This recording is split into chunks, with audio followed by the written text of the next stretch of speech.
Bon matin tout le monde. Bienvenue dans une autre conférence de notre cycle de conférences de la recherche en droit. Aujourd'hui, nous avons vraiment l'occasion de faire un plongeon dans la recherche interdisciplinaire et aussi avec une réflexion sur la recherche empirique en droit avec le professeur Wolfgang Alschner, qui est un collègue, qui est professeur à la section de Common Law, et dont les recherches se concentrent dans les domaines du droit économique international et de l'analyse computationnelle du droit.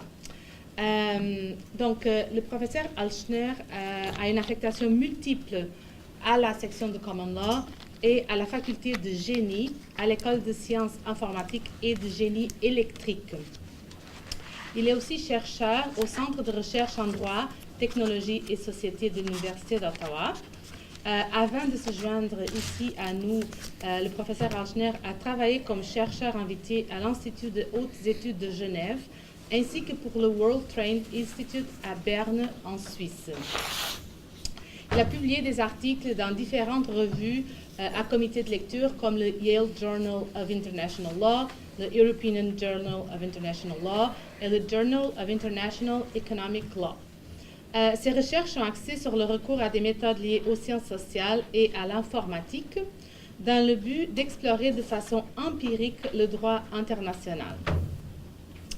Le professeur Alschner est titulaire d'un doctorat en droit international de l'Institut de hautes études internationales et du développement de Genève, d'une maîtrise de la Stanford Law School, d'une maîtrise en affaires internationales de l'Institut de hautes études, de même que d'un LLB de l'University of London et d'un baccalauréat en relations internationales de l'Université de Dresde en Allemagne. Et donc, il va nous entretenir avec une conférence dont le titre est « L'analyse juridique à grande échelle à l'aide des nouvelles technologies ». Et donc, merci beaucoup d'avoir accepté cette invitation. Merci. Bonjour aussi de ma part. Je suis ravi d'être ici. Et comme souvent, si on parle de la technologie, on commence avec des défis de technologie, de mettre la présentation sur l'écran. On a réussi. Merci encore une fois aussi pour cette chaleureuse introduction. Donc aujourd'hui, je veux bien parler de cette idée de l'analyse juridique à grande échelle. Et je veux bien commencer avec un ouvrage que peut-être certains d'entre vous ont lu ou que vous connaissez, c'est Distant Reading de Franco Moretti.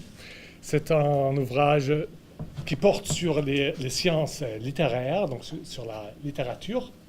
En fait, c'est assez intéressant aussi pour nous comme chercheurs juridiques parce que dans la littérature et des études de littérature, on a en fait les mêmes défis que nous, on rencontre aussi dans notre métier. Donc, Franco Moretti, il parle un peu de cette approche traditionnelle d'une lecture détaillée des textes. Donc, les chercheurs dans le domaine de la littérature, souvent, ils lisent des textes, ils essaie de chercher, de retenir l'intention de l'auteur ou bien d'identifier des allégories ou d'autres utiles de style. Mais le défi avec tout ça, c'est qu'on lit seulement un tout petit canon de littérature. Donc on n'est pas capable de lire plus on dirait, une centaine peut-être d'ouvrages dans un domaine. Et ça veut dire que la plupart des livres qui existent dans le monde sont jamais lus ou sont peu étudiés. Et donc, il propose une approche alternative, la lecture à grande échelle, en utilisant les technologies juridiques, les technologies modernes. Et c'est ça ce que je veux bien faire aujourd'hui. Je veux faire l'argument qu'on devrait avoir le même débat, la même approche aussi dans le domaine du droit. Donc, je vais commencer un peu avec ce concept ou cette idée de l'analyse juridique à distance, de la lecture à distance. Ensuite, je vais parler brièvement de quelques concepts qui sont vraiment clés pour comprendre ce type d'analyse. Ensuite, je vais passer à quelques applications dans le domaine du droit, de la pratique de droit, pour enfin parler un peu de ma propre recherche dans ce domaine. Donc, commence avec cette idée de lecture détaillée et de la lecture à distance. Donc, les outils traditionnels juridiques, comme si vous faites de la recherche juridique, on lit les textes, n'est-ce pas? On essaie de comprendre en contrat, de comprendre en cas, et de mettre en relation différents concepts ou textes juridiques en lisant ces textes-là. Donc, ce sont les outils traditionnels, c'est la lecture détaillée. Le problème avec cette approche, c'est qu'on ne peut pas vraiment faire ça à grande échelle, comme je disais. On ne peut pas lire une centaine d'ouvrages de la même façon qu'on ne peut pas lire une centaine de contrats ou une centaine de cas juridiques. Donc, c'est plutôt une analyse qui se fait à petite échelle. On peut aller vraiment dans les détails, mais on le fait à petite échelle. La méthode principale, c'est bien sûr l'interprétation. Donc, on va vraiment dans le texte, on va essayer d'interpréter ce texte, on va mettre ce texte en relation avec les concepts juridiques qu'on connaît déjà. Donc, c'est ça, cette approche qui est vraiment semblable à ce qu'ils font aussi dans la littérature. Ce que je propose, la lecture à distance, c'est quelque chose de complètement différent. Parce que on n'approche pas les textes en les lisant. En fait, on analyse les textes à distance à travers les outils informatiques. Donc, qu'est-ce que ça veut dire? On peut analyser beaucoup plus de textes, on peut analyser facilement des centaines, même des millions de contrats, de cas juridiques. Mais on ne fait ça pas à travers une interprétation, on fait ça à travers la computation.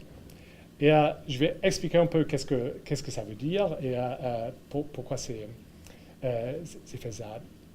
Mais ce qui est essentiel à retenir, c'est que ces deux approches à l'analyse juridique, ce ne sont pas des substituts. On ne peut pas faire les mêmes types d'analyse avec une lecture à distance qu'on peut faire avec une lecture détaillée. Si on est intéressé à identifier le sens ou une interprétation spécifique dans un cas spécifique, il faut qu'on le lise.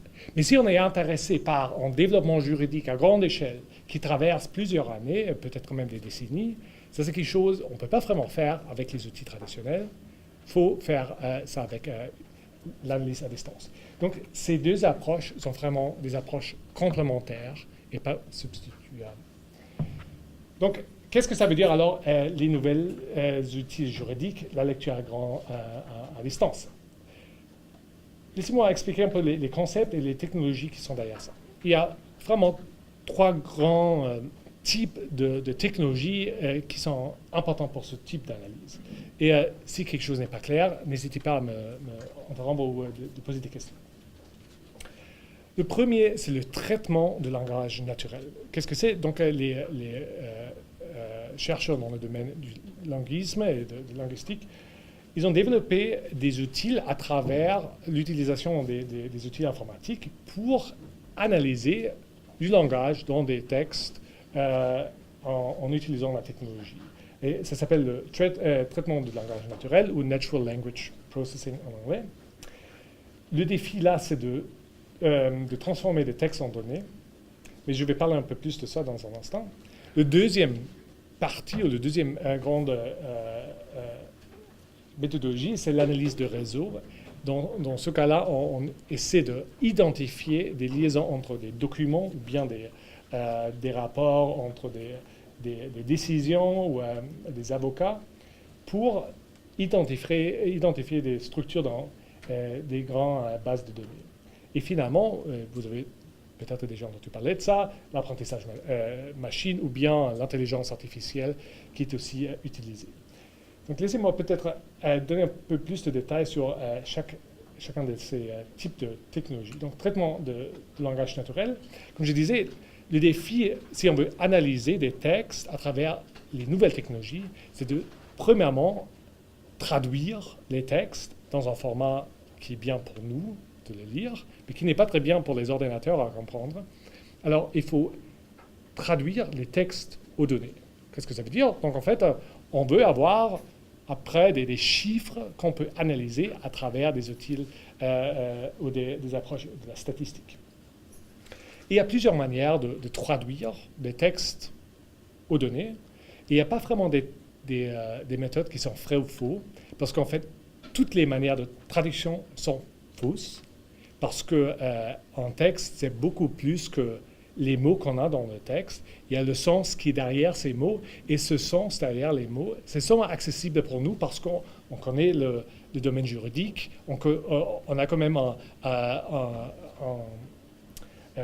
des connaissances qui sont nécessaires pour comprendre ces textes. Bien sûr, un ordinateur, normalement, n'a pas ces connaissances, au moins pas encore. Donc, il faut trouver des moyens pour néanmoins traduire ces textes en quelque chose qui est utile pour l'analyse. Et donc, on peut choisir entre des approches qui sont plutôt simples. Donc, on peut vraiment compter les fréquences des mots. Et même si c'est très, très simple, ça peut être très, très utile à comprendre beaucoup de développement dans des textes. Mais on peut aussi choisir des méthodes qui sont beaucoup plus complexes. Dans ces méthodes beaucoup plus complexes, on peut vraiment retenir les liaisons aussi sémantiques des mots. Mais ça, c'est assez difficile à faire, même avec notre technologie d'aujourd'hui, et c'est pas souvent nécessaire. Mais comme je disais, tout ça, ça sert à ensuite faire une analyse avec les outils statistiques. Donc, dans ce cas-là, on peut vraiment tenir de ces sciences des données qui se développent en ce moment pour faire de l'analyse détaillée. Je vais vous donner quelques exemples parce que c'est un peu dans les nuages maintenant, mais je peux vous bien donner des concepts de base, comme ça on peut comprendre les applications plus tard. Deuxième concept, l'analyse de réseau. Ici, comme je disais, le but c'est d'extraire des liens entre des éléments dans un texte. Et c'est souvent pertinent pour nous comme juristes, par exemple dans l'analyse des réseaux de citation. On veut savoir si cette décision a cité cette décision de la Cour suprême dans cette affaire-là. Et si on veut faire ça à grande échelle, il faut un moyen pour identifier et retirer tous ces liens entre ces décisions. Et ça, on fait par exemple avec quelque chose que j'ai fait ici, ça s'appelle Regular Expressions, donc c'est la programmation de base, c'est assez simple, mais c'est assez puissant. J'ai utilisé cette expression pour identifier toutes les références dans toutes les décisions de la Cour internationale de justice qui se réfèrent à une autre décision de la Cour internationale de justice. Et ça nous a donné plus de 2000 citations. Je vais parler de ce projet de recherche un peu plus tard. Mais donc, on est capable alors d'extraire tous ces liens entre ces décisions. Ensuite, on peut les visualiser dans un réseau de citations. Il y a toute une science sur ces réseaux qu'on peut identifier, par exemple pour identifier des décisions qui ont beaucoup d'influence dans un système dans un système juridique. Donc, quel est le cas, par exemple, de la Cour suprême du Canada qui est le plus important? Une manière de le mesurer empiriquement, c'est de visualiser ce réseau de citations et d'identifier quelle est la décision qui était la plus citée. Il y a aussi d'autres mesures qui sont intéressantes et on peut avoir des débats quelle mesure représente cette influence juridique mieux. Mais donc, c'est un peu l'idée de base. Finalement, l'apprentissage machine, rapidement, donc il y a deux types de l'apprentissage machine. Il y a l'apprentissage machine supervisé. Dans ce cas-là, les machines apprennent à travers ce que nous, on enseigne à la machine. Donc, par exemple, je veux bien savoir comment un concept juridique, je ne sais pas, la formation d'un contrat s'est développée à travers les temps et je vais identifier quelques décisions qui me semblent pertinentes et je vais manuellement identifier quelle décision adopte une interprétation type A et quelle décision développe une interprétation type B. Mais je peux faire ça seulement pour une centaine de décisions, parce qu'autrement c'est beaucoup trop de travail. Mais à travers ces centaines de décisions que j'ai manuellement analysées, je peux les donner à l'ordinateur et l'ordinateur va ensuite analyser toutes les autres décisions. Donc c'est une manière de faire l'analyse à l'échelle, mais à la base d'un travail manuel qu'on a fait. Un autre type, c'est l'apprentissage machine non supervisé. C'est un peu plus intéressant, au moins pour moi, parce que là, l'ordinateur va découvrir des liens, des structures dans des données qu'on n'a pas recherchées, qu'on ne connaissait pas. Donc c'est vraiment une manière très, très inductive pour identifier des structures dans beaucoup de textes. Et encore, c'est très abstrait, mais je vais vous donner quelques exemples plus tard pour ce type d'approche. Donc, on quitte maintenant cette vue de 3000 mètres. On va aller un peu plus dans les détails. Mais est-ce qu'il y a des questions déjà sur ces concepts? J'ai une question. Oui. Est-ce qu'il y a quand vous avez dit, par exemple, le cas le plus cité de la Cour suprême, et vous avez fait une équation entre le cas le plus cité et celui qui a le plus d'impact juridique, Oui. est-ce qu'il y a une analyse qualitative qui permet de dire, le plus cité, c'est celui qui a le plus d'influence? C'est une influence juste numérique ou c'est une influence en termes d'impact juridique de la décision? Oui, donc il y a toujours deux approches en réfléchissant sur des questions comme ça. Une des approches, c'est d'utiliser différentes mesures de citation et enfin d'essayer de lire quelques décisions et de comprendre pourquoi cette décision est citée et ensuite, à travers cette analyse, de choisir la mesure qui est le plus pertinent, qui reflète vraiment cette notion juridique d'impact. Une autre manière de répondre à la même question, c'est de réfléchir avant quels sont les aspects qui sont vraiment importants d'une décision qui est importante. Et souvent, une décision qui est importante est citée par d'autres décisions qui sont importantes aussi. Et on peut choisir après des mesures qui incorporent ou qui reflètent un peu ce fait qu'une décision qui est citée par d'autres décisions qui sont importantes, c'est beaucoup plus influentiel qu'une décision qui est citée par beaucoup de décisions, mais par des décisions qui sont eux-mêmes ou elles-mêmes pas importantes. Donc, il y a des manières pour le faire aussi. Mais on ne peut pas s'empêcher de construire la notion d'impact. Et donc, un autre chercheur pourrait dire arriver à une autre conclusion avec la même analyse. Tout à fait. Et ça c'est aussi quelque chose qui rend toute cette type de recherche intéressante parce qu'il faut vraiment qu'on réfléchisse sur la question qu'est-ce que ça veut dire cette mesure dans le contexte juridique? Est-ce que ça reflète ce qu'on essaie d'identifier ou est-ce que c'est pas correct? Mais donc, les logiciels en question sont parfaitement capables de faire les mêmes analyses de données à partir d'une autre base de données. Par exemple, les bases de données nous disent la décision applied, rejected, distinguished. Et ça, j'imagine qu'il n'y a aucun problème à ce qu'une base de construction, un logiciel qui distingue entre les trois catégories de traitement d'une décision, c'est ça?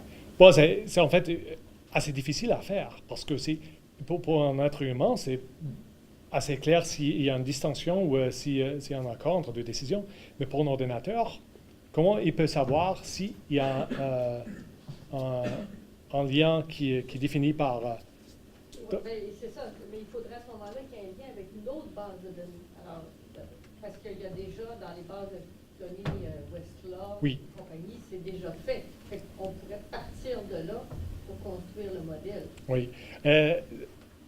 Le défi là, c'est souvent ces types de bases de données ne sont pas accessibles pour ce type d'analyse parce qu'on ne veut pas partager les données à grande échelle et ça rend ce type de travail très, très dur. Mais peut-être en parler un peu de ça plus tard parce que ce sont vraiment des défis de ce type d'analyse.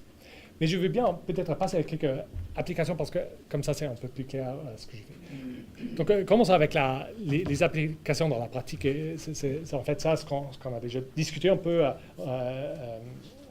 Israël a fait référence à Westlaw par exemple. Donc il y a beaucoup d'entreprises qui se lançaient dans cet espace, les legal tech. Et je vais vous présenter quelques applications, mais ce n'est pas tout à fait... donc, il y a beaucoup d'applications, mais je vais sélectionner quelques-uns. La première, c'est bien sûr la recherche. Donc, il y a les gros fournisseurs de services juridiques comme Westlaw, LexisNexis. En fait, ils ont commencé assez tard d'offrir et de vraiment utiliser les sciences de données pour aider à la recherche juridique, parce qu'ils ont eu beaucoup d'avocats qui ont traité ces documents à la main et qui ont identifié est-ce que cette décision était en accord avec l'autre décision ou pas. Donc ça, c'est fait à la main. mais il y a des startups qui ont essayé de refaire le même processus, mais à travers les outils un peu plus avancés. Par exemple, Revelo, c'est une image que je vous donne ici, mais Revelo est maintenant acheté par LexisNexis, donc les gros fournisseurs sont en train de acquérir ce type d'expertise. Donc on va avoir beaucoup plus de recherche juridique qui va aussi utiliser ce type de logiciel. Un autre domaine, la e-découverte, c'est un des domaines les plus reconnus peut-être pour ce type de recherche, parce que souvent pour la e-découverte, il faut identifier des courriels par exemple qui sont pertinents dans une million de courriels. Et bien sûr, c'est un travail qui coûte très très cher si on le fait à la main. Et en fait, la recherche a démontré que les ordinateurs sont beaucoup mieux à identifier les courriels qui sont pertinents dans ce type de tâches. Et alors, on utilise de plus en plus des outils informatiques pour assister à la e-découverte. Et Ringtail, par exemple, c'est un de ces logiciels. Prédiction, vous connaissez peut-être l'OJ Legal. En fait, ils ont commencé un peu avec une approche qui est aussi traditionnelle parce qu'ils ont utilisé des vrais avocats pour extraire des informations de ces textes. Et ensuite, ils ont utilisé les statistiques pour prédire ou en fait pour expliquer des résultats et pour les lier avec quelques aspects d'une décision. Et donc, c'est quelque chose, ce type de legal analytics qu'on va voir beaucoup plus et qui s'appuie aussi sur ce type d'analyse que je viens d'expliquer, parce que la base de données pour ce type d'analyse, c'est assez vaste. On utilise l'apprentissage manuel pour faire ces prédictions. La dernière, peut-être la plus intéressante, c'est un travail que je fais aussi, c'est la rédaction automatique des textes. On a fait une petite application, on a utilisé notre base de données des traités bilatéraux d'investissement, dont je vais parler dans un instant, pour en fait écrire des nouveaux traités, pour laisser l'ordinateur écrire des nouveaux traités. Donc on a essayé en fait de prédire le traité bilatéraux d'investissement entre les États-Unis et la Chine, qui n'existe pas encore, mais on connaît la pratique de la Chine, on connaît la pratique des États-Unis, et en utilisant ces deux types de pratiques, on peut utiliser un apprentissage supervisé pour en fait écrire un nouvel traité, qui n'est pas écrit à la main, qui est écrit par l'ordinateur. Ça, c'est vraiment dans son enfance, mais dans les années à venir, il y aura plus d'outils de rédaction qui vont être utilisés aussi dans la pratique juridique. Donc, beaucoup de ça, c'est vraiment, ce sont des applications qui sont plutôt commerciales. Et ça crée aussi des défis pour les avocats, aussi pour les petites boutiques d'avocats, parce qu'à l'époque, tout ce type de recherche, tout ce type de prédiction, tout ce type de rédaction se faisait par des avocats. Mais maintenant, on a tous ces fournisseurs-là. Donc, l'espace qui est disponible pour les avocats traditionnels est en fait en train de diminuer. Mais ça veut dire aussi qu'il y a de nouvelles opportunités autour de cet espace traditionnel par des fournisseurs de legal tech et d'autres acteurs comme ça. Et ça nécessite pour nous, en tant que chercheurs et aussi comme professeurs, de former nos étudiants, de se sentir à l'aise, d'agir dans cet espace-là, notamment de bien connaître aussi les technologies juridiques, de pouvoir demander des questions pertinentes aux fournisseurs de ce type de technologie, parce que souvent, ils disent on peut faire tout avec nos outils, mais bien sûr, souvent, ce n'est pas vrai. Souvent, ce sont en fait des êtres humains qui sont derrière, et c'est une technologie qui n'est pas encore finie. Donc, il faut vraiment développer des compétences pour se sentir à l'aise dans cet espace, dans la pratique. Et c'est une des raisons pour lesquelles j'enseigne aussi un cours qui s'appelle les sciences des domaines juridiques pour aider les étudiants à développer des compétences dans ce domaine-là. Maintenant, s'il n'y a pas de questions, je pense que c'est gros débat derrière tout ça, et on peut peut-être revenir sur ça. Mais je veux bien passer quelques temps avec ma recherche, et ensuite on a un peu de temps pour la discussion. Donc, qu'est-ce que moi je fais? Je veux bien présenter 3 exemples de ma recherche. Un, c'est le domaine où j'ai commencé avec ce type de recherche, c'est les traités bilatéraux d'investissement. Ensuite, je vais parler brièvement des réseaux de citation juridique à travers cet exemple de la Cour internationale de justice. Et enfin, je vais présenter un projet que je suis en train de terminer sur les réglementations canadiennes. Donc, traités internationaux. Quand j'ai commencé mon doctorat, en fait, je voulais analyser 3000 de traités internationaux. Mais je ne voulais pas lire ces 3000 traités d'investissement. Donc, le défi, c'était comment je peux faire une analyse avec tous ces traités sans passer trop de temps à faire une analyse à la main. Et donc, c'est dans ce contexte-là que je me suis lancé dans ce type d'outils. Et à la fin, on a développé un site web qui s'appelle Mapping Investment Treaties. Et ça, c'est l'article de recherche qui est l'introduction à ce base de données. Et je vais vous brièvement présenter ce site web et les outils qu'on a développés. Mais je ne vais peut-être pas utiliser.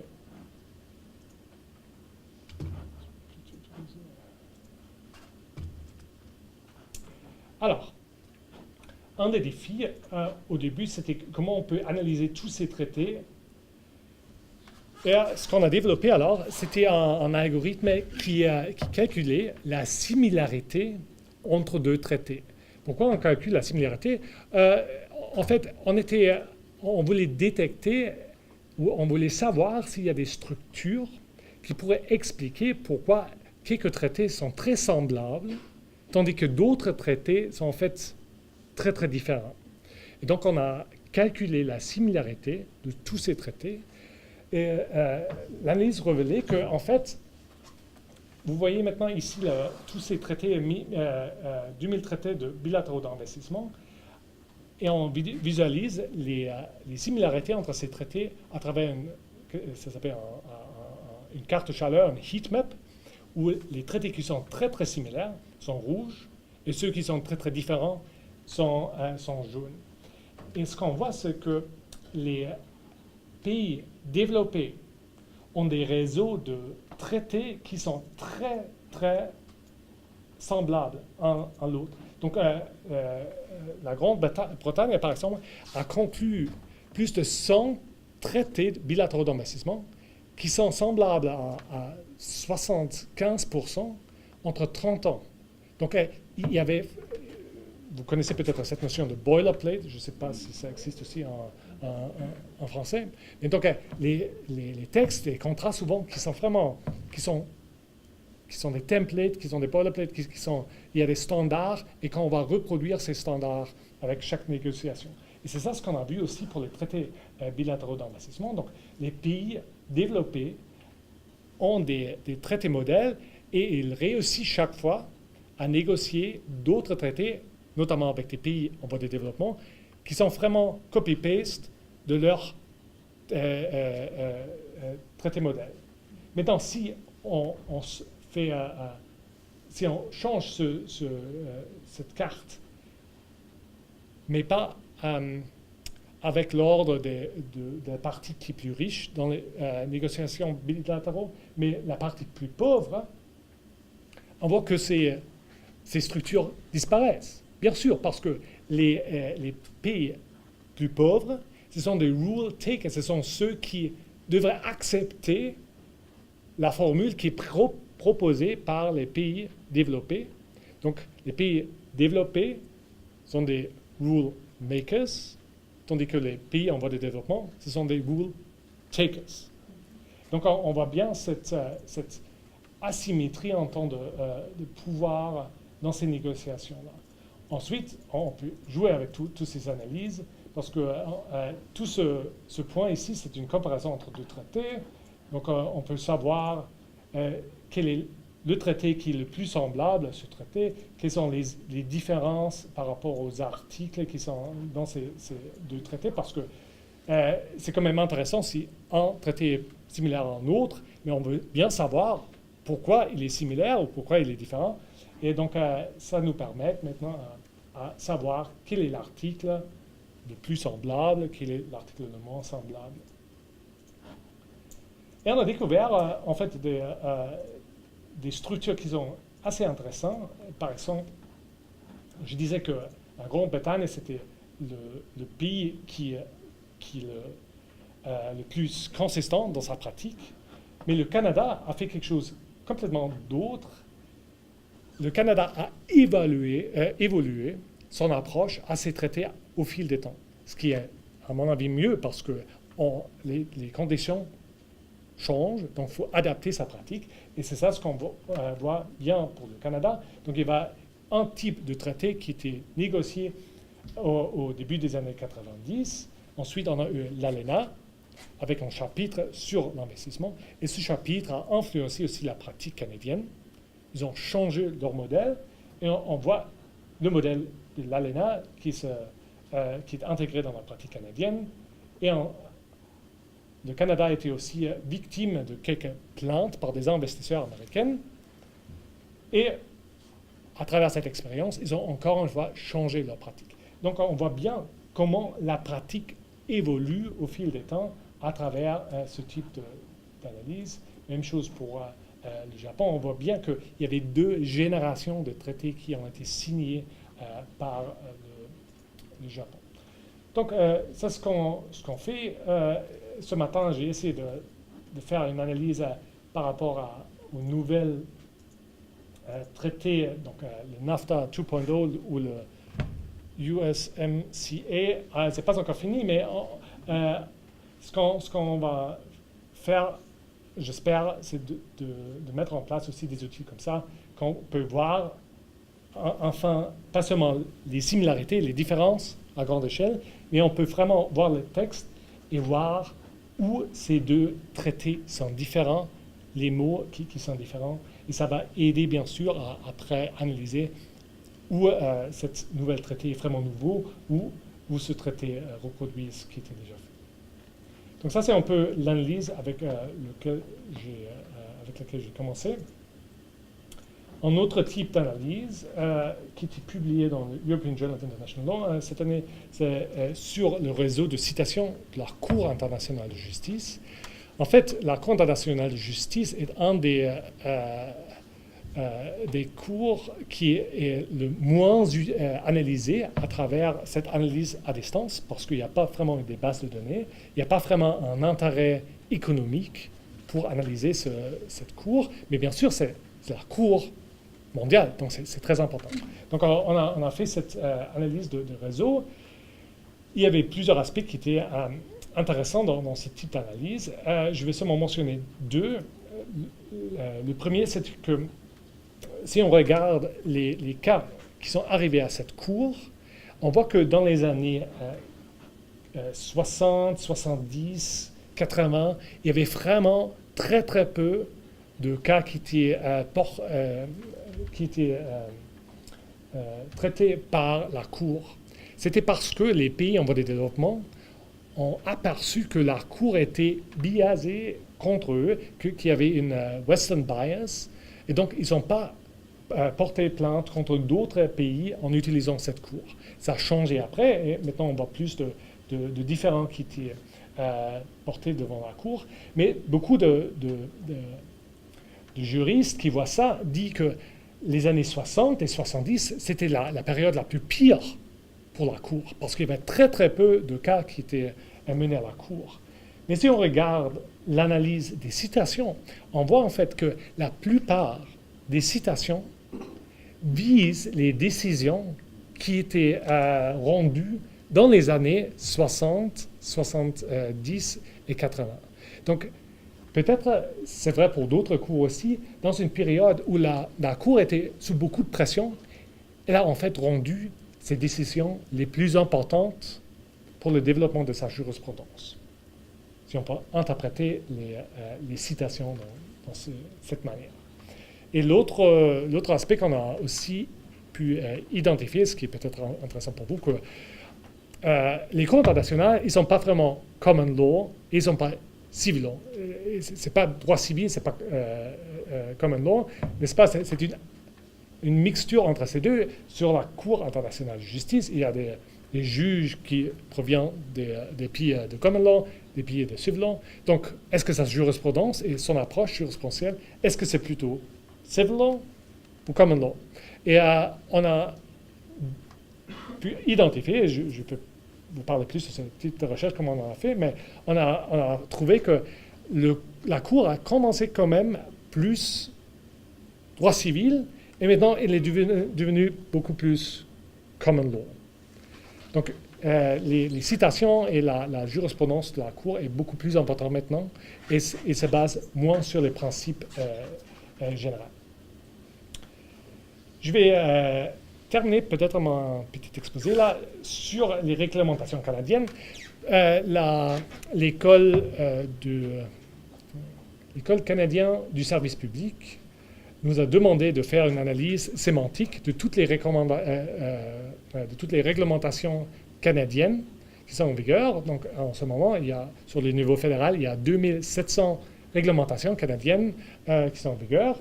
Et donc, ils nous ont demandé de faire une analyse. C'est quand même un corpus qui est assez large, donc 7000 mots.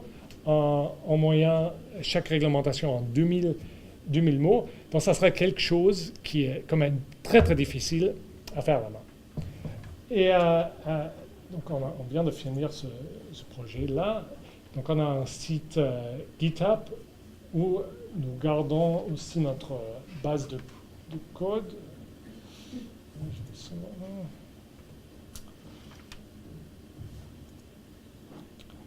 Et on a analysé 4 aspects de ces réglementations canadiennes. La première, c'était la prescriptivité. Donc, est-ce que les réglementations sont très contraignantes? Parce que souvent, pour les entreprises, ils ne veulent pas avoir des réglementations qui sont très, très contraignantes, parce que c'est du red tape, entre guillemets. Encore une fois, je vais utiliser Chrome.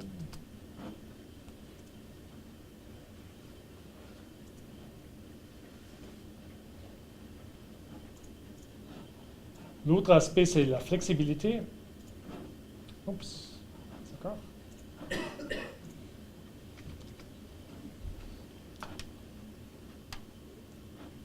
Donc, prescriptivité, flexibilité, complexité et l'âge moyen de ces réglementations. Et si vous voulez reproduire cette analyse, tout le code est ici. J'ai fait ma programmation dans R. On peut parler un peu plus de comment on fait ça dans un instant. Et on a aussi mis ce qu'on a trouvé sur un site en ligne. Donc ici, on voit la prescriptivité au fil des temps. Donc on ne voit pas une vraie tendance que les réglementations canadiennes deviennent plus restreintes ou plus souples. Ça reste quand même assez équilibré au fil des temps. On peut le faire aussi à travers son âge. Dans ce cas-là, on a calculé les dates depuis que c'était changé la dernière fois.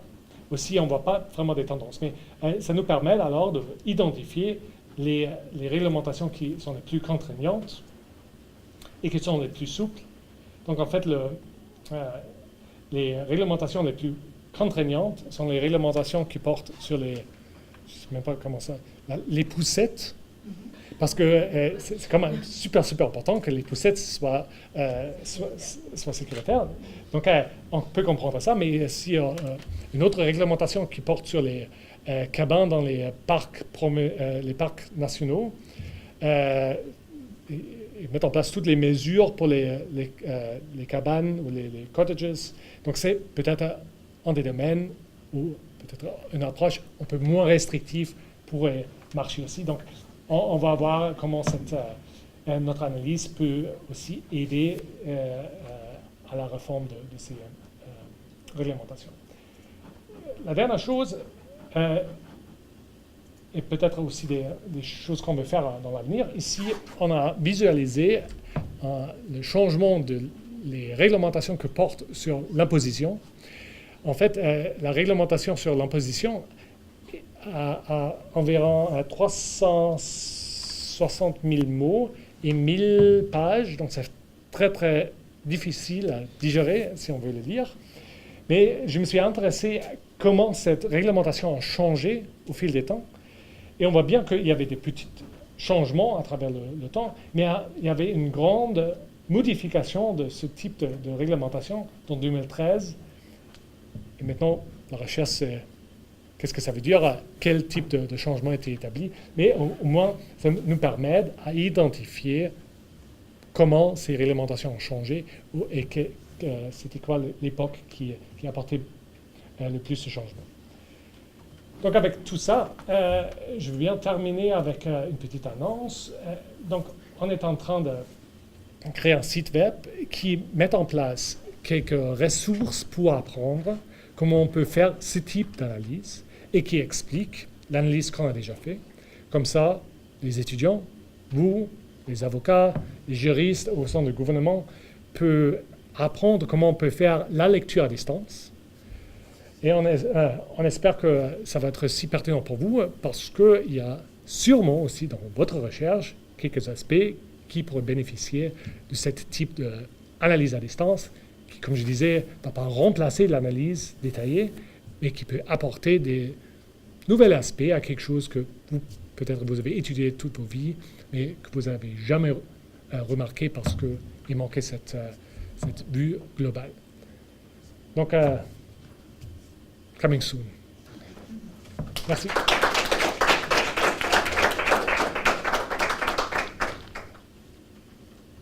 Alors, des questions? Oui, j'en ai plein, mais je vais me limiter. C'était super intéressant. Vous nous avez épargné un peu les détails techniques et comment on recueille les informations et comment on les transforme en instruments qui sont susceptibles d'analyse. J'ai deux questions par rapport à cette cueillette de données dans les limites de mes connaissances. La première, c'est cette idée qu'il y a dans certaines domaines, du moins, beaucoup de décisions, de documents, d'informations à recueillir. Et je crois que c'est exact. Mais comment est-ce qu'on peut savoir que l'échantillon à partir qu'on va chercher les données représente un univers fiable? C'est-à-dire que c'est pas parce qu'il y a 10 000 décisions d'une telle cour que c'est nécessairement représentatif de quelque chose. Alors, un peu déterminer la confiance des intervalles, et la fiabilité. Et la deuxième chose qui m'intéresse, c'est comment est-ce qu'on peut prévenir, parce que je suis intéressée dans les deux bords. Il me semble que dans la prédiction et la rédaction, il y a peut-être le potentiel d'envisager la confection de documents qui ne sont pas encombrés de certaines habitudes ou de croyances de la part des rédacteurs. On prend pour acquis qu'avec un contrat avec la Chine, on ne va pas faire X, Y, Z. Et ça nous permet justement de dire, mais si on laissait de côté ça, qu'elle sera le produit? Mais il me semble que, et ça c'est bien connu, il y a aussi des préjugés et des approches plus ancrées qui veut pas, sont intégrés dans ces systèmes d'analyse. Dans le milieu juridique, on est quand même plus susceptible peut-être que d'autres. Qu'est-ce qui arrive avec ces instruments-là au niveau de prévenir contre justement le renforcement de préjugés existants? Je suis désolée, c'est un peu complexe, mais surtout par rapport à la fiabilité des données. Oui, ce sont deux questions qui sont très très bonnes et très pertinentes. Je dirais, pour la première question, la fiabilité de l'univers des données, à l'époque où dans la manière traditionnelle qu'on approche ce type d'analyse, c'est de prendre des samples, échantillons, oui, merci. Donc on prend ça, mais on tire ça aussi d'un univers qui est aussi pas fiable, n'est-ce pas? On n'a pas accès à toutes les décisions qui existent. Donc, ce n'est pas quelque chose qui est vraiment nouveau avec ce nouvel type de recherche. Et on peut sélectionner aussi les données qu'on veut exclure. Mais je pense que la promesse, et c'est peut-être un peu plus vers l'avenir, c'est si on a, à un moment donné, un univers qui est vraiment complète, si la Cour suprême, par exemple, met toutes les décisions en ligne, si tous les cours mettent toutes les décisions en ligne, on a, à ce moment-là, un univers qui est complète. Et on ne pourrait pas analyser cet univers avec les outils traditionnels. Donc, ce qu'on peut faire pour la première fois, qu'on peut analyser toutes les décisions sans avoir besoin des échantillons. Mais bien sûr, donc, jusqu'à ce point-là, les mêmes défis restent de se renseigner sur les types de données qu'on utilise, les choses qui manquent peut-être, et d'en tenir compte dans sa recherche. Ouais. Au moins, l'enjeu qui m'intéresse particulièrement, c'est que lorsqu'on étudie des décisions de première instance qui ne sont pas toujours rapportées, qui sont souvent pas rapportées, Ouais. et que c'est simplement le juge qui inscrit son approbation sur la demande, et donc il n'y a pas de trace, c'est dans ce contexte-là que j'imagine que nos pratiques ne vont jamais être d'avoir des écrits exhaustifs. Alors, je sais juste que, est-ce qu'il y a des étiquetages sur les banques de données qui disent c'est à partir du document, à partir de telle source, à partir de telle année, pour qu'on contextualise c'est quoi le numéro? C'est juste parce qu'il me semble que dans certains domaines, on ne va jamais avoir accès à tout. Ça dépend vraiment de la base de données, mais beaucoup de recherches que je fais, je crée mes propres bases de données, et ça fait bien sûr après partir de l'article qu'on écrit et de identifier aussi les limites des données qu'on a utilisées. Pour la deuxième question, oui, c'est aussi une question un peu d'honnêteté et de faire des choix qui sont parfois pas faciles. Toujours si on entraîne un algorithme à travers cet apprentissage machine supervisé, on va incorporer tout ce qui est dans les données qui existent déjà. Donc on ne va pas refaire le monde, mais ce qu'on peut faire, c'est on peut quand même jouer avec les types de données. On va donner à l'algorithme. Si on peut éliminer les préjudices, c'est un peu plus dur parce qu'après, on va créer d'autres préjudices en sélectionnant des documents. Mais ce qu'on peut faire, c'est qu'on peut expérimenter un peu plus parce que ça va très très vite d'écrire un nouveau traité à travers ces outils-là. Donc on peut peut-être choisir, on peut faire 10 ou 15 ébauches par l'ordinateur et on va choisir peut-être des aspects qui sont présents dans un mais pas dans l'autre. On peut réfléchir un peu plus créativement sur ces questions-là sans avoir besoin de déjà écrire des textes. On peut travailler avec ce qu'on a et on peut les mélanger. Vous avez parlé de la Cour internationale de justice ainsi que l'analyse des réseaux. Vous avez fait aussi référence aux citations et jurisprudences de la Cour. Alors ma question est la suivante. Quels sont les enjeux dédiés auxquels l'analyse de citations font face avec le graphique que vous avez montré?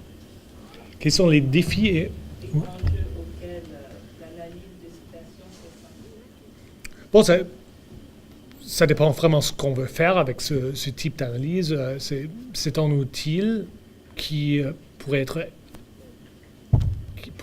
utilisé pour poursuivre plusieurs questions. Ce qu'on a essayé de faire dans ce type d'analyse sur la Cour internationale de justice, c'est seulement décrire un peu la pratique de la Cour, parce que la pratique de la Cour n'était pas très bien connue jusqu'à maintenant sur ces questions-là.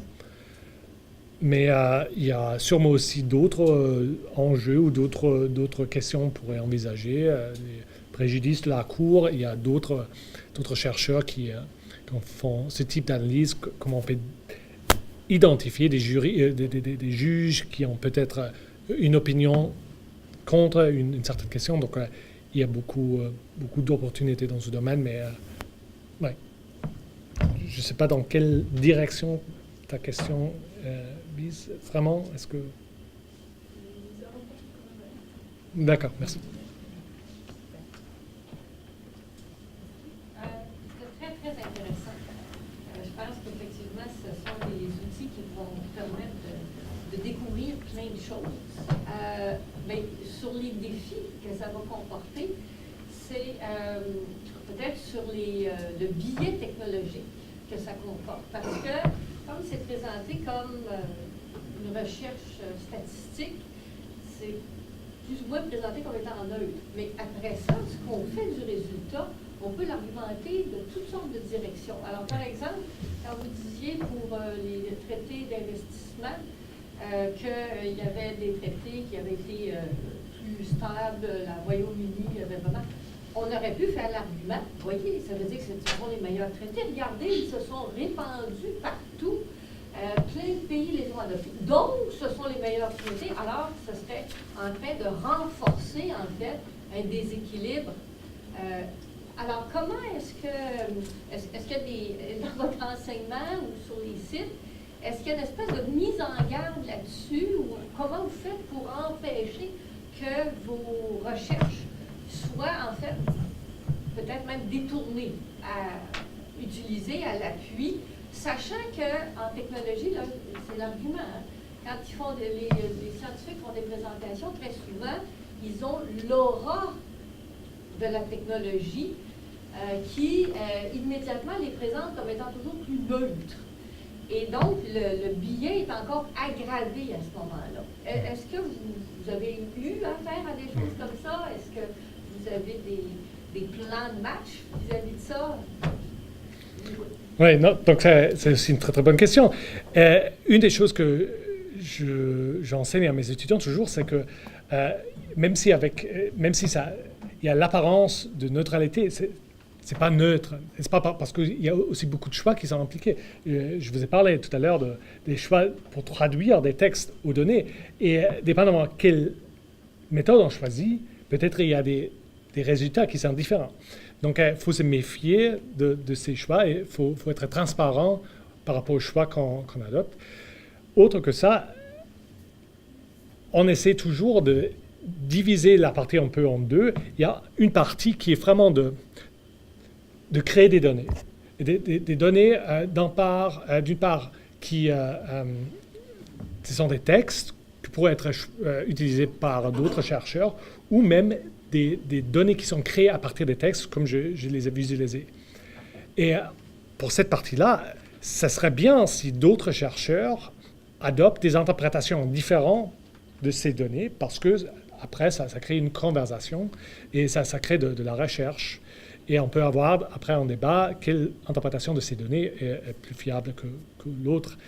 L'autre aspect, c'est de bien diviser les deux et après, être transparent par rapport à cette deuxième stade, que ces données sont là, mais ce qu'on fait avec ces données et comment on interprète ce qu'on voit, c'est quelque chose qui est vraiment notre interprétation. Et c'est vraiment la transparence qui est la plus importante. Et je pense que ça fait partie des bonnes pratiques dans ce type de recherche. C'est pour ça que nous par exemple, on a fait ce site de GitHub.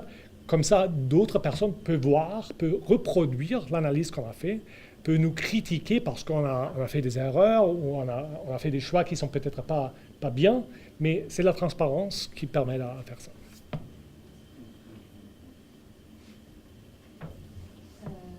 Bonjour, c'est vraiment très intéressant, Wolfgang. Merci de partager ça avec nous autres. Moi, j'ai une question. Je me demande si ça s'utilise comme ça aussi. Toi, tu aurais déjà réfléchi à utiliser ces outils-là pour identifier des sous-échantillons, par exemple, de décisions dans une population de décisions données. Est-ce qu'on ne pourrait pas réfléchir à une utilisation des logiciels pour dire, tu sais, tel type de décision avec telle caractéristique, j'aimerais comme, tu sais, créer deux groupes, pouvoir les comparer, puis après faire une analyse classique, une analyse qualitative classique des décisions en question. Est-ce que c'est quelque chose qui est fait et est-ce qu'on peut l'envisager? Oui, tout à fait. Donc, ça revient à la question de complémentarité entre ces deux types d'analyse. Cette analyse, cette lecture à distance, c'est super pour explorer ou pour découvrir des structures dans beaucoup de données. Et ensuite, on peut se concentrer sur un aspect de ces données en sous-échantillon. Donc, c'est tout à fait ce qui est recommandé, ce qu'on fait aussi souvent, parce que pas tout ce qu'on découvre est intéressant à grande échelle. Souvent, c'est dans les détails où c'est intéressant. Comme je disais avant, pour les réglementations d'impôts, qu'est-ce qui s'est passé en 2013 je ne m'intéresse pas normalement aux impôts, mais c'est une question qui m'intéresse. Qu'est-ce qui s'est passé? Est-ce que c'est quelque chose qui est important ou est-ce que c'est vraiment seulement une question de structure de la réglementation qui changeait? Donc ça relève souvent des questions on a envie de poursuivre après. Et à ce moment-là, quelles sont les conditions pour qu'on puisse le faire? C'est-à-dire qu'il faudrait saisir des textes, pour créer des bases de données? Est-ce que tu peux nous parler un peu de la mécanique, de la technique derrière l'analyse? Oui, donc il faut premièrement avoir des textes, des données. Ensuite, il faut avoir les connaissances et compétences pour les analyser. Et ça, c'est ce qu'on met en place à travers notre site. Et on fournit aussi des bases de données. Mais les bases de données, c'est souvent quelque chose qui est vraiment spécifique à votre recherche. Donc, c'est souvent un travail qui devrait être fait par quelqu'un d'autre. Et ensuite, j'ai maintenant quelques étudiants qui ont les outils, qui ont les compétences. Donc, c'est peut-être aussi une opportunité pour vous, dans votre recherche, d'embaucher ces étudiants-là pour vous aider avec cette étape de recherche.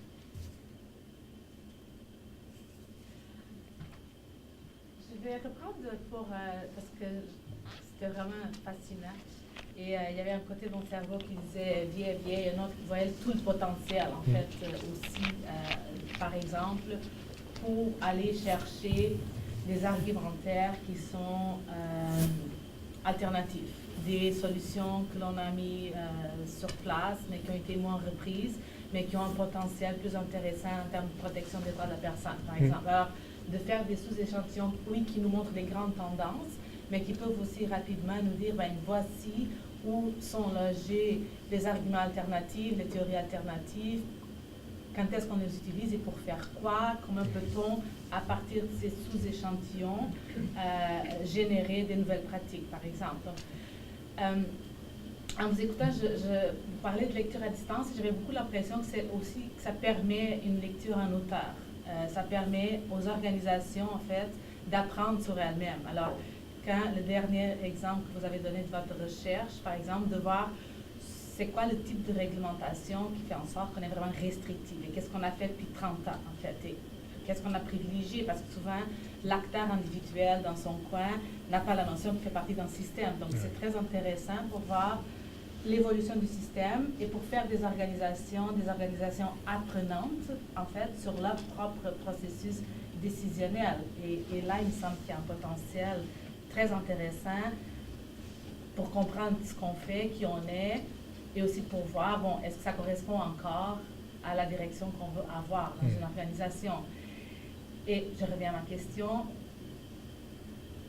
Quelles applications de ce type de technologie vous voyez quand il s'agit de penser l'avenir, de penser les catégories qui ne sont pas encore là, parce qu'on ne les a pas encore créées?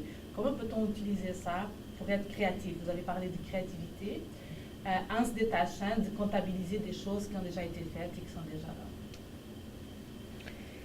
En fait, personnellement, je vois plutôt que ces outils-là contribuent, comme tu le disais, à une meilleure compréhension de ce qu'on a fait dans le passé et de faire des décisions qui sont fondées sur des preuves, sur des données, parce que si on parle par exemple de la réforme des réglementations canadiennes, je ne sais pas si vous avez entendu de ça, mais il y a le 1 pour 1 règle. Donc pour chaque nouvelle réglementation, on va éliminer une ancienne réglementation. Et ça, c'est complètement bête, n'est-ce pas? Parce qu'on ne sait pas si l'ancienne réglementation qui est résiliée ou terminée, c'était utile ou pas. On est forcé de faire des décisions qui n'ont pas de sens. C'est beaucoup mieux d'apprendre ce qu'on a fait dans le passé, de bien comprendre les données qu'on a et à la base de ces données, de prendre des décisions. Parfois, ces outils-là pourraient suggérer quelques changements, mais cette partie créative, je vois plutôt que ça reste avec les êtres humains ça, c'est plutôt pour mieux comprendre tout ce qu'on a déjà fait, mais qu'on ne se rendu pas compte. Oui, il y avait une question là. De Cynthia, un peu, c'est vraiment sur le commentaire. J'ai une recherche sur l'humour judiciaire. L'humour judiciaire. Oui. Je recherche dans la banque de données de Canley, donc les décisions canadiennes, mais je ne peux pas faire dans ma recherche générale mettre le point d'exclamation parce que le point d'exclamation est un marqueur. Ouais. Donc, je le fais manuellement, mais parfois je suis banni de Canley parce qu'on me dit vous le faites trop de fois, vous êtes sûrement heureux. Donc, c'est une pénalité, je dois attendre 24 heures pour leur écrire, puis à chaque fois leur expliquer ma recherche. Mais si je veux le faire de façon, disons, intelligente et moins manuelle, c'est quoi la première étape à faire? Bon, un des problèmes, c'est que ces fournisseurs de données ne partagent pas ces données. Donc ça c'est vraiment la chose la plus importante qu'on va convaincre à un moment donné ces fournisseurs de données de mettre en place, au moins pour les chercheurs, des moyens pour utiliser ces données, parce qu'autrement, on ne peut rien faire. Et on va reproduire les mêmes données parce qu'on n'a pas accès à ces données autrement. Et ça, c'est vraiment bête, mais c'est une situation qui n'est pas la faute de Canley, c'est aussi parce que les cours refusent à partager ces textes avec d'autres, des tierces parties. Donc, Canley, il ne peut rien faire. Donc, c'est une conversation un peu plus large, on devrait poursuivre. Mais dès qu'on a ces textes-là, on pourrait facilement chercher des points d'exclamation. Mais c'est possible, par exemple, de dire, bon, de transformer le point d'exclamation dans une valeur différente qui permettrait à Vincent d'identifier quand même ces points d'exclamation. Oui. Ça va être facile, Oui, non? ça c'est facile. Bien sûr, ça ne veut pas dire qu'on peut détecter l'humeur. Ça revient à la... Point d'exclamation. Oui. On peut pas en avoir, c'est de l'ironie. Oui. Mais ça revient aussi à cette distinction qu'on a fait avant, la lecture détaillée qui peut interpréter aussi le sens. Là, on peut seulement identifier les candidats, mais souvent c'est déjà assez parce qu'au moins on peut faire le tri après. Bon, peut-être j'ai une question par rapport à la langue, si je peux. Il me semble que l'existence de la possibilité de faire des analyses à distance, la lecture à distance, pourrait influencer les informations brutes, c'est-à-dire que sachant qu'il y a des mécanismes d'étudier les infos à distance, on va vouloir que nos informations soient susceptibles d'analyse à distance. Et la question que je me pose, parce que nous, on œuvre tous au moins dans deux langues, sinon plusieurs langues, c'est dans quelle mesure est-ce que ces techniques d'analyse, surtout de texte, sont calquées sur la simplicité de la langue anglaise et qu'il serait possible, dans un premier temps, de faire une analyse à partir de banques de données qui ne sont pas composées de textes en anglais, et de deux, de faire des analyses avec des textes qui se trouvent dans une pluralité de langues. Parce que souvent, en fait, un enjeu canadien qui me frustre continuellement, là, c'est comment certaines expressions sont traduites dans la législation fédérale, par exemple, et que ce n'est pas toujours le même. Mais il faudrait avoir une façon de coller mot A en anglais avec mot B, C ou D en français. Et je ne sais pas, mais il me semble, mon expérience, même dans les banques de données tout à fait banales et la recherche de termes, c'est du coup qu'on sort de la langue anglaise, ça devient plus difficile.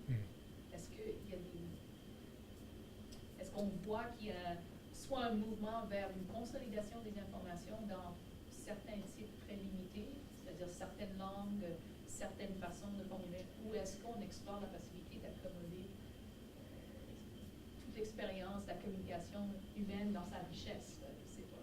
Il me semble que c'est un enjeu. En fait, c'est vraiment un enjeu qui est très difficile. Si on parle, par exemple, du chinois, parce que là, ça... Non, mais commençons avec ça, et après je vais revenir au contexte français ou canadien. Parce que là, il y a pas de... C'est une structure qui est totalement différente de notre outil et de notre contexte. Et après, les outils développés pour l'anglais ne marchent pas très bien pour le chinois. Et c'est pour ça qu'il n'y a pas aussi beaucoup de l'analyse qui se fait sur les lois chinoises, par exemple, même s'il y a beaucoup de chercheurs qui, normalement, en ont intérêt à étudier ces questions-là. Donc ça, c'est vraiment super difficile. français-anglais, je ne dirais pas que c'est beaucoup plus difficile de faire une analyse pour des textes qui sont en français si on travaille seulement avec des textes en français, parce que ces outils sont pas peut-être il y a quelque chose qui sont des librairies dans les langages de programmation qui visent plutôt à des textes en anglais, mais normalement ça va pour le français. Mais c'est super dur d'analyser les textes en deux langues. Parce que pour l'ordinateur, et on revient à cette distinction entre sémantique et le texte, l'ordinateur ne va pas comprendre que texte A et texte B, ce sont les mêmes textes, mais dans deux langues qui sont différentes. Pour l'ordinateur, ce sont deux textes qui sont complètement différents, qui n'ont aucune chose en commun. Donc, il faut travailler avec ça. Il y a des moyens pour le faire, mais ça devient beaucoup plus difficile. Et normalement, il y a aussi une traduction qui est normalement nécessaire, mais dans ton cas, ça va rendre les choses encore plus compliquées parce que après, on va demander à Google de retraduire des textes. Et donc, c'est un des défis de travailler avec plusieurs langues. Vincent, est-ce que tu avais une question, ça? En fait, c'était un peu une question là, de la recherche sur le point d'exclamation. Dans l'hypothèse où j'ai une banque de données, parce que j'ai une autre aussi recherche m'intéresse, c'est le copier-coller copy-paste dans les décisions judiciaires. Oui. Donc, à partir du moment où j'ai un échantillon de décision, comment je pourrais faire une formule pour qu'il puisse identifier les formules copier-coller? Comment ça fonctionnerait? C'est avec un logiciel comme il est affiché? Oui. Donc, en fait, beaucoup de notre analyse se vise un peu à ça, d'identifier des textes que deux documents ont en commun. Donc, on pourrait facilement reproduire ce type d'analyse pour tes documents. Et tout le code est en ligne. Donc, la seule chose, c'est de l'adapter un peu à tes documents. Mais à part de ça, c'est facile à faire. Dernière question, je vais retourner dans mon domaine d'origine, le droit d'auteur. Avez-vous eu à régler, vous avez dit qu'à un moment donné, il y avait des conventions qui avaient été écrites par les machines. Avez-vous eu à régler le problème du droit d'auteur sur les textes écrits par les machines? Avez-vous, comme chercheur, une proposition à qui devrait être le droit d'auteur quand c'est créé par la machine comme ça? Non, je suis bien sûr conscient de ce débat, mais je n'ai pas vraiment un avis sur le droit d'auteur sur cette question-là. Par contre, un des défis qu'on a souvent, c'est si on va utiliser quelques textes, par exemple d'une base de données, dans quelle mesure est-ce qu'on peut les publier? Parce que si on veut rendre notre analyse transparente, mais si on a pris des textes qui proviennent des bases de données qui sont normalement payants, est-ce qu'on est en violation de ces termes de service à cause du droit d'auteur? Donc, il y a plutôt ces débats-là qui rendent l'espace difficile. Mais bien sûr, c'est une des questions qui va se poser. Et donc, il n'y a pas, au niveau des politiques des bases de données, si je comprends bien, les bases de données payantes ont les mêmes politiques que les bases de données qui sont non payantes? C'est-à-dire qu'ils ont des objections à ce qu'on prenne leurs données? Ça dépend vraiment, mais il y a, dans le contexte canadien, on ne peut pas utiliser les fournisseurs commerciaux parce que leurs données, c'est la raison pour leur richesse. Donc, ils ne veulent pas partager ces données-là. J'ai eu un appel avec Thomson Reuters la semaine dernière. C'était très difficile. Mais pour les fournisseurs comme Canly, c'est souvent aussi d'autres contraintes comme les cours qui ne veulent pas que ces textes sont accessibles. Et je pense qu'il y a aussi une crainte que les fournisseurs privés, commerciaux, utilisent ces textes parce qu'il y a très peu de gens qui voient le contexte recherche, tandis que le contexte recherche, à mon avis, c'est en fait encore plus important. Et sans avoir accès à ces données-là, on ne peut pas vraiment faire ça. Donc, je vais essayer de travailler aussi avec Candy dans l'avenir pour trouver un accord, comme ça on a accès à ces données-là. Il est possible que ce soit un problème de protection de la vie privée à cas c'est plus lourd. Oui. On a vu là, avec le transfert des données, je pense que c'était de Google, Oui. ça a amené à une libération de vie privée. Ça peut être Oui. C'est à peu près 15 ans passés, je ne sais pas, il y a peut-être des gens autour de la table qui vont se rappeler de ça, d'ailleurs, étudiant au niveau de la maîtrise. Je ne dirais pas quelle faculté, mais je travaille à l'Université d'Ottawa. J'étudie Sokige pour même créer un petit programme pour être capable de retrouver des arrêts de Sokige.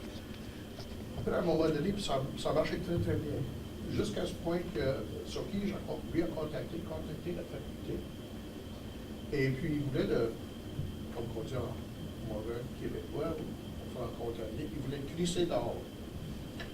Parce que eux autres, ils pensaient qu'ils volaient ses arrêts et tout ce qu'ils voulaient faire.